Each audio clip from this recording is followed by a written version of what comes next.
अब आगे बात करते हैं रेफरेंस सर्विस की। रेफरेंस सर्विस क्या करता है, पाठ्य सामग्री, एक जो रेफरेंस लाइब्रेरियन होता है वो पाठ्य सामग्री को चुनने में और पाठक को मार्गदर्शन देता है, जिससे टाइम का प्रॉपर यूटिलाइज हो सके, टाइम हम रीडर का बच सके। कभी कभी होता है कि क्लासिफिकेशन और कैटलॉग इतना टफ हो जाता है रीडर्स के लिए या नए रीडर्स के लिए कि उसे समझना बहुत मुश्किल होता है, तो उसके लिए वो रेफरेंस लाइब्रेरी या लाइब्रेरियन को बुला सकता है।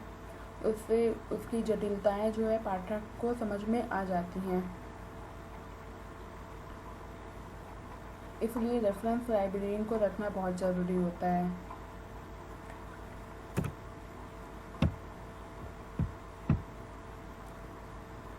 सिक्स नंबर आता है सर्कुलेशन और 7 बिब्लियोग्राफी। पहले 6 डिस्कस करते हैं। सर्कुलेशन क्या होता है?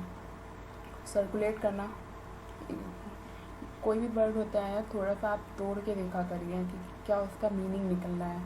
तो जैसे मैंने इसमें सर्कुलेशन वर्ड लिखा है आदान प्रदान प्रणाली, तो उसे मैंने तोड़ा तो इसका मतलब निकला सर्कुलेट करना।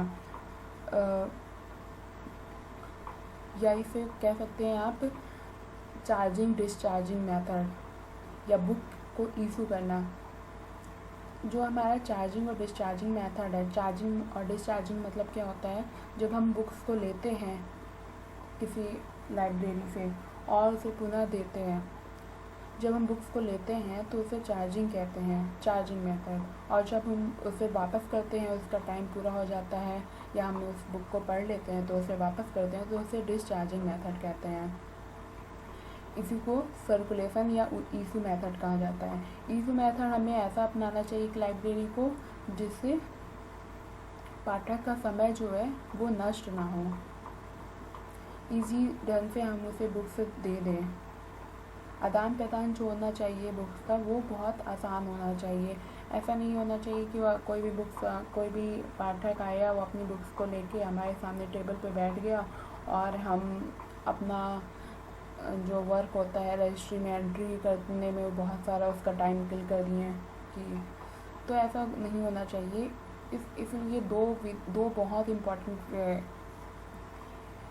इम्पॉर्टेंट प्रणाली ही इसके लिए यूज करते हैं, न्यूयॉर्क और ब्राउनी मेथड, जो आगे जाके डिस्कस करेंगे। बस आप इसमें इतना ही समझ लीजिए, ये बुक को इशू करने में इजी वे अपनाना जिससे पाठक का समय बच सके। नेक्स्ट आता है बिब्लियोग्राफी, पहले ही इंटर हो चुका है। बिब्लियोग्राफी क्या होता है? बिब्लियोग्राफी एक generally bibliography is a list of all sources या ऑल वर्क। बिब्लियोग्राफी में भी ऑथर्स का नेम होता है, टाइटल होता है, वर्क होता है, लोकेशन होती है कंपनी की, ठीक है।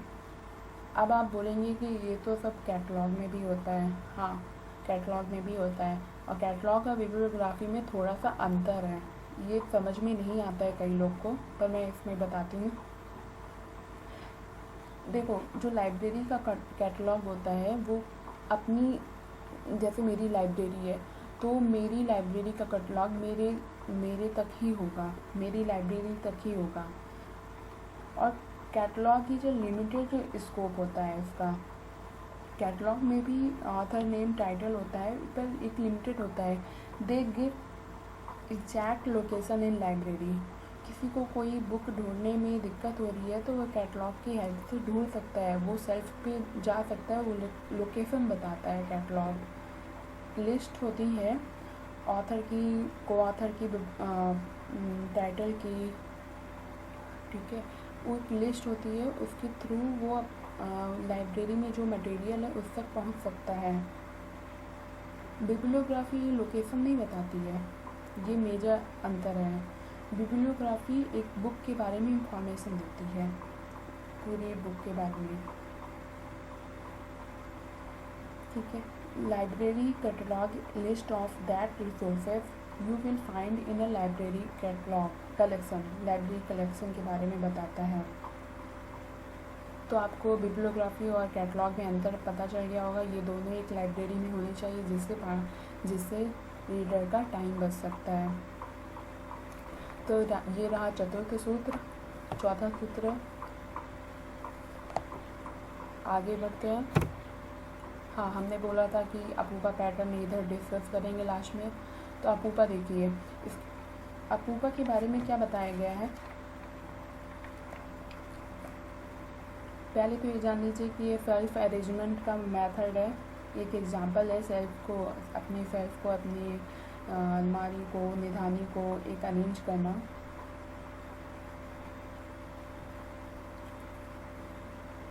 या आप फिगर देख रहे होंगे, एक डायग्राम बना है,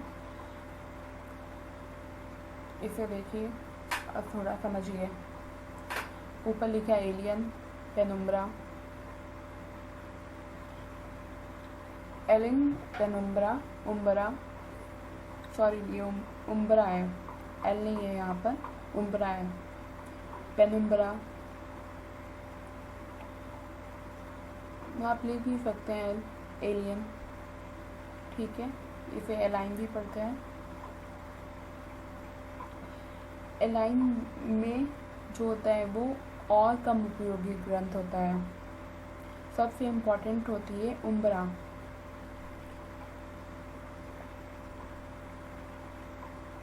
पहले मैं बताती हूँ आपको। जो रंगनाथन ने कहा है कि पुस्तकालय में जितनी भी सामग्री होती है उन्हें हम 3 वर्गों में बांट सकते हैं। वो 3 वर्ग क्या हैं, आप इनमें नाम देखिए। पी भाग 2 बार रिपीट है, ए 2 बार रिपीट है, तो एक बार ए पी यू, मेन क्या हुआ, ए पी यू। रंगनाथन ने कहा है कि पुस्तकालय में जितनी भी सामग्री होती है उन्हें 3 वर्गों में बांट सकते हैं, ए पी यू में। ऐसा नहीं, ठीक है, ये तो समझ में आ गया। एक क्वेश्चन और आता है कि अपूपा सिद्धांत किससे संबंधित है। तो अपूपा सिद्धांत सेल्फ अरेंजमेंट से संबंधित है।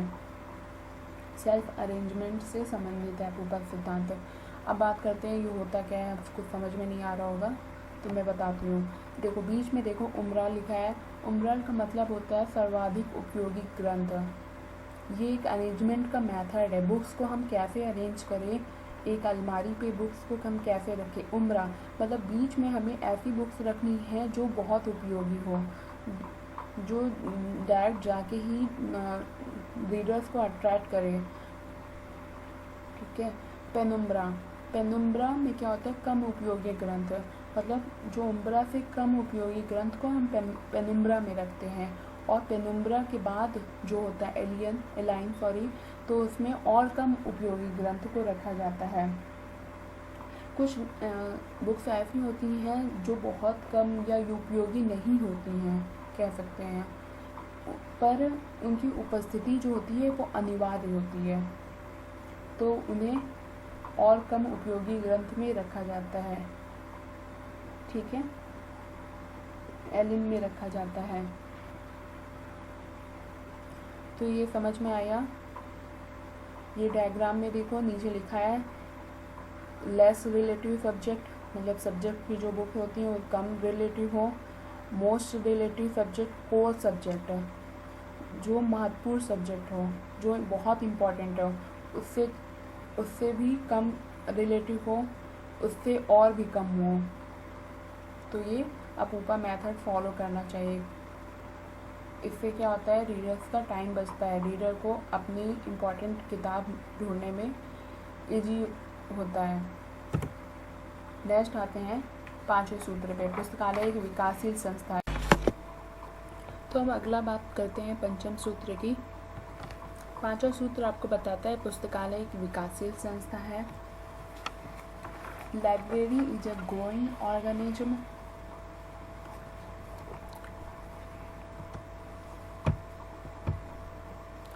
रंगनाथन के शब्दों में एक विकासशील संगठन नई सामग्री ग्रहण करता है, पुरानी सामग्री का त्याग करता है। इसका मतलब है कि कोई भी पुस्तकालय होता है तो उसमें नई सामग्री को हम लेते हैं और जो पुरानी और काफ़ी पुरानी हो जाती हैं, जो बुक्स होती हैं बहुत पुरानी हो जाती हैं, तो हम उसे हटा देते हैं और अपने आकार में परिवर्तन करता है। हाँ, अपने आकार में ज़रूर परिवर्तन करेगा। जो पुराना पुस्तकालय, जैसे आज कोई पुस्तकालय बना, उसमें आज 10,000 बुक्स हैं, तो आगे जाके वो 1,00,000 बुक्स आगे आने वाले दिनों में होगी ही होगी। 5 साल में, 10 साल में, ये पुस्तकालय के ग्रोथ पे निर्भर करता है कि कब होगी। पर आज जो पुस्तकालय में बुक्स हैं 10,000, वो आगे जाके 1,00,000 बुक्स में कन्वर्ट, 1,00,000 2,00,000 बुक्स में कन्वर्ट होगी और नई शक्ल स्वरूप ग्रहण करता है।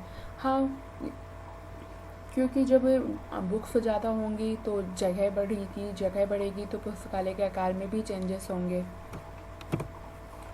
वृद्धि का अर्थ है जीवन। वृद्धि अथवा विकास 2 प्रकार के होते हैं। यहाँ पुस्तकालय के विकास की बात हो रही है कि पुस्तकालय का विकास 2 प्रकार का होता है। क्या? बाल विकास, जिसे चाइल्ड ग्रोथ कहते हैं। दूसरा वयस्क विकास, जिसे एडल्ट ग्रोथ कहते हैं। बाल विकास, इसके नाम पे जाइए, इसके नाम से ही समझ में आ रहा होगा। जैसे बाल विकास, बालक का विकास। मान लीजिए कोई बच्चा पैदा होता है तो उसका विकास कैसे कैसे होता है। जब कोई बच्चा पैदा होता है तो वो तुरंत चलना नहीं सीख जाता है, तुरंत दौड़ने नहीं लगता, तुरंत बोलने नहीं लगता, उसे टाइम लगता है। धीरे धीरे उसमें चेंजेस आने लगते हैं, धीरे धीरे ही उसमें परिवर्तन आता है। उसी प्रकार जब कोई एक लाइब्रेरी का सेटअप होता है, लाइब्रेरी बनती है, तो वो तुरंत ही अपने एक फाइनल स्वरूप में नहीं आ जाती है। उसमें तुरंत ही बहुत चेंजेस नहीं आ जाते, बहुत सारे पाठक नहीं आने लगते, थोड़ा टाइम लगता है धीरे धीरे। तो यहाँ बाल विकास का मतलब है जैसे बच्चे का फिजिकल डेवलपमेंट, जैसे बच्चे का साइज, वेट में बढ़ने में टाइम लगता है, उसी प्रकार लाइब्रेरी का साइज बढ़ने में भी टाइम लगता है। और एडल्ट विकास का मतलब है मेंटल डेवलपमेंट। जब बालक अपनी बालावस्था को ख़त्म करता है, उसके बाद वो आगे की बढ़ता है, युवावस्था में आता है, वयस्क विकास में आता है। उसी प्रकार जब एक लाइब्रेरी का इनिशियल डेवलपमेंट से आगे कुछ सालों बाद आगे की ओर बढ़ती है, तो वो एडल्ट ग्रोथ, वयस्क विकास की तरफ बढ़ती है। वयस्क विकास में उसका मेंटल डेवलपमेंट मतलब, वयस्क विकास में मेंटल डेवलपमेंट का मतलब है कि देखो, बाल विकास में तो उसका लोकेशन से रिलेटेड चीज़ें होती हैं।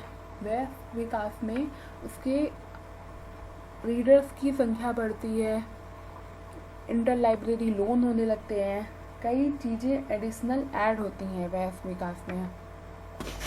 पब्लिसिटी बढ़ती है लाइब्रेरी की। सभी पुस्तकालय अपनी प्रारंभिक अवस्था में बाल विकास अवस्था में रहते हैं। हाँ, ठीक है। कुछ समय पश्चात वयस्क विकास अवस्था को प्राप्त करते हैं। कोई भी पुस्तकालय होता है वो अपना इनिशियल स्टेज में एक चाइल्ड ग्रोथ की अवस्था में ही रहता है, ठीक है। वो तुरंत ही दौड़ने या भागने जैसा, मतलब तुरंत ही उसकी लाइब्रेरी चल नहीं पड़ती है, धीरे धीरे होता है टाइम के साथ में। आगे बढ़ते हैं। तो ये है आपका पुस्तकालय का एक विकासशील संस्था है। ये बताता है आपको विकास उसका 2 प्रकार का होता है, चाइल्ड ग्रोथ और एडल्ट ग्रोथ।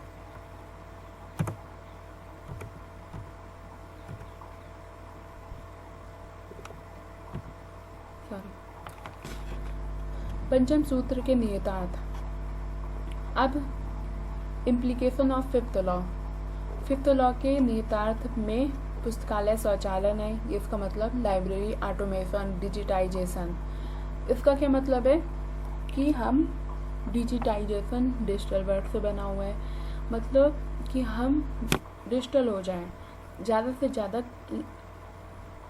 कंप्यूटर का यूज करें अपने कामों में, अपने लाइब्रेरी के कामों में। अपनी जो प्रणाली है यहाँ रजिस्टर फॉर्म की, वो कन्वर्ट कर दे कंप्यूटर फॉर्म में। मतलब है कि लाइब्रेरी में जो भी काम होता है वो कंप्यूटर के द्वारा हो, उसे हम लाइब्रेरी ऑटोमेशन कहते हैं। आगे जाके इसके बारे में विस्तार से चर्चा करेंगे, क्योंकि ये आपका एक चैप्टर है, लाइब्रेरी ऑटोमेशन। इसमें समझ लीजिए जो भी लाइब्रेरी में काम होते हैं, इशू होता है, रिटर्न होता है, चार्जिंग डिस्चार्जिंग होती है, एंट्री होती है, बुक्स की एंट्री होती है, कोई पाठक आता है तो उसका सारा रिकॉर्ड लाइब्रेरी के कंप्यूटर में होना चाहिए, डिजिटाइजेशन होना चाहिए, रजिस्टर में ना होकर कंप्यूटर में होना चाहिए। ठीक है। बाल एवं वयस्क का विकास, ये हमने पीछे चर्चा की है कि इन दोनों में विकास ही इस सूत्र को सेटिस्फाई करेगा। अगर इन दोनों में विकास हो रहा है तो इसका मतलब library is a growing organism, यानी कि जो इनिशियल स्टेज में आपकी लाइब्रेरी थी और अब के स्टेज में लाइब्रेरी, आगे जाने वाले दिनों में दोनों में विकास होना चाहिए। पुस्तकालय के घटक, ये भी आपका इम्प्लीकेशन ही है। पुस्तकालय के घटक, पुस्तकालय के 3 घटक होते हैं। पहला होता है ग्रंथ, बुक्स, दूसरा होता है पाठक, रीडर, तीसरा होता है कर्मचारी, स्टाफ। इन तीनों में ही विकास होना चाहिए। इन तीनों का विकास ही इस सूत्र को सेटिस्फाई करेगा, इस सूत्र को पूरा करेगा। ग्रंथ में क्या आता है, जो आपकी बुक्स होती हैं, लाइब्रेरी की बुक्स, उनमें परिवर्तन होने चाहिए। इन तीनों में परिवर्तन होना ही इस सूत्र को सेटिस्फाई करना है। बुक्स में परिवर्तन होना चाहिए। परिवर्तन का क्या मतलब है, आज जितनी 10,000 बुक्स हैं, आगे जाके 1 लाख होनी ही होनी है। लाइब्रेरी में बुक्स और बढ़नी चाहिए, उसका स्कोप बढ़ना चाहिए बुक्स का, और अदर सब्जेक्ट की बुक्स रखनी चाहिए। ठीक है। रीडर की संख्या में बढ़ोतरी होनी चाहिए। अगर रीडर की संख्या में बढ़ोतरी हो रही है धीरे धीरे, तो इसका मतलब है आपकी जो लाइब्रेरी है वो एक विकासशील है। कई टाइप के रीडर की संख्या में बढ़ोतरी होना चाहिए। अलग अलग टाइप के रीडर आना चाहिए। कोई रिसर्च आ रहा है, कोई रिसर्चर है, कोई टीचर्स है, कोई स्टूडेंट्स है। ठीक है। कोई बालक है, कोई ऐसे कई लोग आने चाहिए अलग अलग टाइप के। तो इसका मतलब है आपकी लाइब्रेरी इज ग्रोइंग ऑर्गेनिज्म। यहाँ हम पब्लिक लाइब्रेरी की बात करें, क्योंकि पब्लिक लाइब्रेरी में ही कई लोग आ सकते हैं। यूनिवर्सिटी की लाइब्रेरी, स्कूल लाइब्रेरी में तो उन्हीं के लिमिटेड लोगों के लिए ही होती है जो वहाँ पे एनरोल है, एडमिशन ले चुके हैं। कर्मचारी, देखो अगर बुक्स बढ़ेंगी, पाठक बढ़ेगा, तो कर्मचारी में भी बढ़ोतरी तो होगी, सीधी सी बात है। इन दोनों को मैनेज करने के लिए स्टाफ चाहिए होगी, ज़्यादा से ज़्यादा स्टाफ चाहिए होगी, क्योंकि बुक्स बहुत ज़्यादा बढ़ रही है, रीडर्स की संख्या बढ़ रही है, तो कर्मचारी की संख्या भी बढ़ेगी। और कर्मचारी जो होता है वो कुशल होना चाहिए, स्किल होना चाहिए उसमें, जिससे अगर लाइब्रेरी आगे जाके ऑटोमेशन कर रही है, डिजिटाइजेशन हो रहा है लाइब्रेरी में, तो वो उसे आसानी से कर सके। तो एक ऐसा स्टाफ की ज़रूरत होती है जो ये सारे काम लाइब्रेरी में कर सके। इसलिए एक अच्छी लाइब्रेरी के लिए उसके कर्मचारी का अच्छा होना, मृदुभाषी होना, पोलाइटनेस होना बहुत ज़रूरी होता है। लाइब्रेरी में आए हुए लोगों को उनकी आवश्यकता अनुसार उन्हें सेटिस्फाई करना चाहिए, स्टाफ का ही काम होता है। स्टाफ को हमेशा याद रखना चाहिए कि library is a social service. Library की जो सर्विस है वो सोशल सर्विस है। ठीक है। तो इसके लिए उसे कुशल प्रशासक होना चाहिए, विनम्र होना चाहिए, जन प्रेमी होना चाहिए, ऐसा हमारे पास कर्मचारी होना चाहिए। और ये जो 3 घटक हैं उन्हीं को त्रिमूर्ति कहते हैं। इन तीनों का विकास ही होना लाइब्रेरी का विकास शो करता है। तो आशा है आपको ये 5 सूत्र समझ में आए होंगे। अब आते हैं इस चैप्टर से VMOU एग्ज़ाम में आए हुए महत्वपूर्ण प्रश्न। कौन कौन से प्रश्न आपके एग्ज़ाम में पहले आ चुके हैं देख लीजिए। अति लघु में तो सिर्फ डायरेक्ट सूत्र के नाम ही पूछता है, ठीक है। आगे भी इस टाइप के ही क्वेश्चन आएंगे, घबराइए मत, पेपर हमेशा रिपीट ही होता है। अगर आपने ये क्वेश्चन देख लिए ना, आगे आने वाले पेपर में भी आपको यही क्वेश्चन मिलने वाले, इससे कोई अलग नहीं आएगा। लघु उत्तरी में थोड़ा एक्सप्लेन करना होता है, एलाबोरेट करना होता है। दीर्घ उत्तरी में उससे ज़्यादा एलाबोरेट करना होता है, क्योंकि क्वेश्चन में ऐड कर देता है, 2 क्वेश्चन को ऐड करके बना देता है एक क्वेश्चन। जैसे पुस्तकालय विज्ञान के 5 सूत्रों के नाम लिखिए, पहला आपका दीर्घ उत्तरी है, तथा पुस्तकालय विज्ञान के प्रथम सूत्र के निहितार्थों को समझाइए। तो मुझे लगता है कि आपको इसमें निहितार्थ है, जो इम्प्लीकेशन है वो समझ में आ गए होंगे, मैंने ऐसे बताया है। अगर आपको नहीं समझ में आ रहा है या कोई भी दिक्कत हो रही है तो मुझे मैसेज ज़रूर करिएगा, आप कमेंट करके बताइए।